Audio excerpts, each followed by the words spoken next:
ആംബുലൻസൊക്കെ വന്നാൽ പെട്ടെന്ന് വഴിയൊരുക്കും, ഇല്ലയെന്ന് ഞാൻ പറയുന്നില്ല. ഒരു ആംബുലൻസ് പെട്ടെന്ന് വന്ന് ആംബുലൻസ് ഹോസ്പിറ്റലിലെത്തി, ആ ഹോസ്പിറ്റലിലേക്ക് പോകേണ്ട ഡോക്ടറാണെങ്കിലും നഴ്സാണെന്നുണ്ടെങ്കിലും അവർ ഈ ട്രാഫിക് ബ്ലോക്കിൽ കുടുങ്ങിക്കഴിഞ്ഞ് രോഗി അവിടെ എത്തിയിട്ട് കാര്യമുണ്ടോ?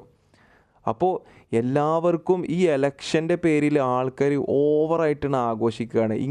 ഇങ്ങനെയാണോ ഓവർ ഇമോഷൻ കൊടുത്തിട്ടാണോ എലക്ഷന് വേണ്ടിയിട്ട് അങ്ങനെയുള്ള ഒരു മെൻറ്റാലിറ്റി ആണോ വേണ്ടത്? പുതുതലമുറയോടാണ് പറയണത്. ശരിക്കും ഇത്ര അധികം നമ്മൾ പ്രാധാന്യം കൊടുക്കേണ്ട ആവശ്യമുണ്ടോ? ഈ ഇലക്ഷൻ്റെ റിസൾട്ടും ഇലക്ഷൻ്റെ ഈ പ്രകടനങ്ങളും ഇലക്ഷൻ്റെ മുന്നിലെ കുട്ടിക്കലാശം, അതും എത്ര ആൾക്കാരെ എത്ര വണ്ടികൾ ബസ്സുകൾ അങ്ങനെയൊക്കെ ബ്ലോക്കാക്കിയിട്ടാണ് ഓരോ പ്രകടനങ്ങളും കാര്യങ്ങളും നടത്തുന്നത്.